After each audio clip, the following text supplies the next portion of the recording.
Back to SEC Media Days in Dallas. Glad to be with you as we continue our coverage and get to visit with an SEC legend, Danny Wuerffel. Good to see you. Thanks, guys. Great to be with you. Between the three of us, we have one Heisman Trophy. That's good math. Yeah. Yeah, it certainly certainly is. It was good to visit with you back in the spring around Florida's spring game, and I'd love to talk to you about the Gators a little bit in just a second. Let's start with why you are here today. The Wuerffel Trophy has – I feel like it's grown in prominence.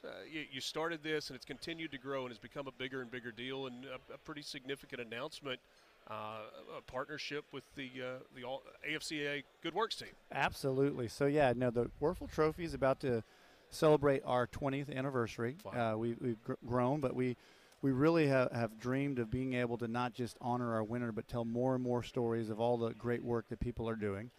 Kind of over these years, All-State AFCA, the Good Works team, is just crushing it in terms of sort of an all-American team for community service, and we're sort of more of an individual award. And so it just made sense for us to work together. You know, someone told me if you're journeying in life and you see someone that's laboring in the same direction as you, if it makes sense to join hands and work better together, do it. So that's really what's happening. We're announcing that today. The All-State Wuerffel Trophy, whoever wins the Wuerffel Trophy will be the captain of the Good Works team. Then the final 11 and the FBS of the Good Works team will be the semifinalists for the All-State Wuerffel Trophy. So we'll promote together all year long, and I think we'll be able to make a much bigger difference in the world, and that's what makes me tick. Danny, why did you start this trophy, this award? You said celebrating 20 years. Why did it, if you take us back to the beginning, what was behind that? Why was it important? Well, there was a group of guys in Florida that came to me and said they wanted to start an award, which was fine, and then they said they wanted to name it after me, and I was very honored, humbled, but I also said, no, there's too many college football awards. And they said, well, this is different. This is its community service, which obviously got my attention, and it was the former director of the Heisman Trophy, Rudy Riska, called me one day because they had talked with him, and he said, Danny, you got to do this. He goes, this is different. It's a unique award. It's not about touchdowns or rushing yards or tackles.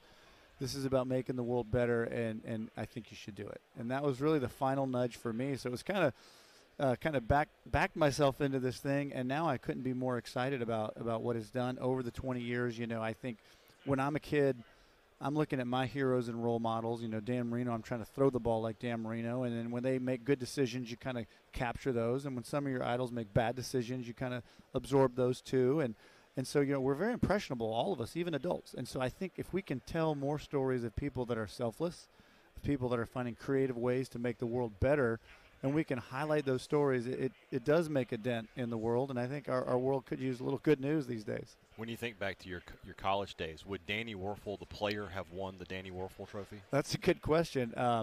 I tell you what, there's a good chance not. The resumes of some of these guys and what they're doing is unbelievable. The quantity of time that they're spending, the amount of things they're doing is pretty impressive.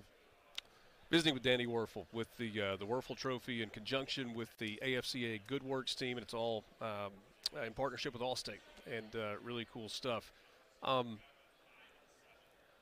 What's the number one memory, if you just think back to your time at Florida, what's the first thing that kind of pops into your head? To me, there's just this, it's almost, it's not one thing, it's a bookend thing. And it's amazing to me that sort of the beginning of my real time as a player at Florida was throwing a 28-yard touchdown to Chris Doering as time expired to beat Kentucky. That's like could make a movie about that day. It's like so unreal. Yeah.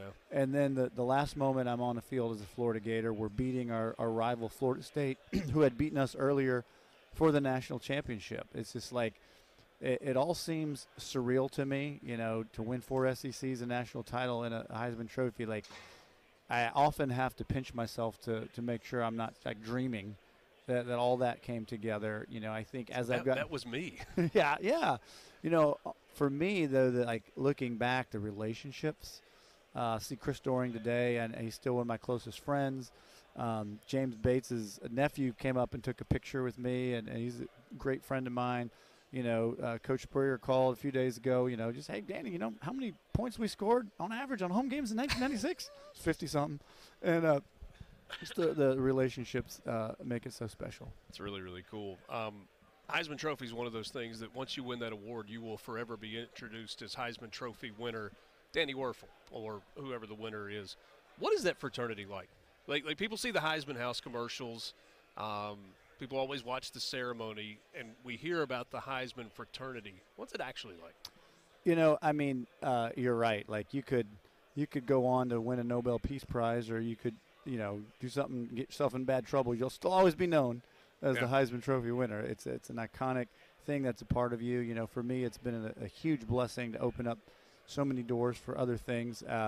It's a really unique group of guys. When you go back all the way into the 60s and you look at, like, getting to meet a Pete Dawkins, who was a Rhodes Scholar, an Army general, and, like the things he's been through and seen and his experience of college football. And then you go all the way up into Caleb Williams, and you're like, what was his experience of – like, it's a wide variety of unique people. And so when we get together, it's hilarious. It's funny. You know, they've started doing an off-site thing instead of just meeting in New York. Yeah. We had a group get together in golf here recently. That was when they announced that Reggie Bush was getting his trophy back, so he was there. That was fun. Was everybody happy about that, kind of within the fraternity? Yeah, I think overwhelmingly, that was the consensus, is that most people were really excited. I think there's a few people that you know may have felt a little bit differently, but for the most part, everybody was pretty welcoming and excited about that.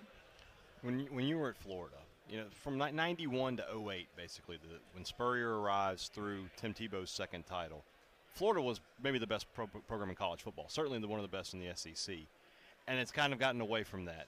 What does Florida have to do to reclaim their throne as the best program in the SEC? Yeah. Well, don't invite other teams like Texas and Oklahoma for one to make it harder. I think that the best thing that ever happened to Florida was Steve Spurrier and Urban Meyer. When you look at what they brought and the difference they made in the championships they won. I think the worst thing that ever happened to Florida was Steve Spurrier and Urban Meyer. I know where this is going. Because the expectations now are so high and it's so competitive. And so I think you got to do what everyone's got to do. You got to rebuild the program, and I think Napier's well on his way to do that. Time will tell if we can get back. But I also think college football's changed in where you don't have to be undefeated or win the conference to have a shot at the national title, and that's very different. You know, you look at the NFL, and, you know, you can be 15-1, but it doesn't mean anything. It's who's hot when you get to the playoffs. That's what matters. And so, you know, I think that opens up a lot of opportunity for a lot of teams. You know, if you play a harder schedule, for instance, you know, in the old days you'd never make it because you may lose 2 games, maybe 3 games. But in these days, not only might you get in the playoffs, but you might be better prepared because you played the tougher teams, you get some momentum, and anyone can win. So I think that's going to make it more exciting at the end of the year. More teams are going to have a shot. Who gets hot at the end? I don't know if it's because I was there for the spring game and had a chance to visit with the coaches and talk with Graham Mertz. I walked away incredibly impressed with Mertz from both a leadership standpoint, and his numbers were great a season ago. I feel like I'm a little higher on Florida this year than a lot of people are. I know Billy says the schedule's no different than it was last year, but come on, man. I'm looking at that schedule and I'm going, that looks like a hard schedule to me. Why should people believe that this Florida team takes a step forward? Well, or maybe a couple of steps forward. I hope that people don't believe that, because then we can be the sneaky guy that no one's counting on, and we can really surprise some folks. You know, I think overall the team has way more depth. I think there's more size in key positions. There's more speed. I like what you said about Graham. I could not agree with you more. He's like a real unique, true senior leader. He's like a relic of old college football. He started before there was NIL, and he loves the university. He's really committed to the University of Florida. He brings a work ethic, a leadership model that's so good. I think it's going to be invaluable for DJ Lagway as he develops as a potential superstar to have this time to work underneath Graham, and I'm sure he'll get to play some as well. And so I just think that's a real unique spot. I wouldn't be surprised if we surprise a lot of people this year. And, you know, the problem is, you know, 8 or 9 wins would be a heroic in this schedule. And, you know, for some fans, that's still not good enough. No, understandably so. And you think superstar for Lagway down the road? Well, I mean, he's got all the intangibles and the tangibles you think about. You know, there's a lot of kids that have size or have a good arm talent or smart, but he's got all those things. And I can tell you, he's a really fine young man. Comes from a great family. I'm really impressed with who he is, the whole package. So I would not be surprised if he has an outstanding football career. Thanks so much for your time. Thanks, guys. Appreciate you having me on. Wuerffel Trophy, AFCEA, Good Works team, all in association with Allstate. Keep an eye on that throughout the year. More from SEC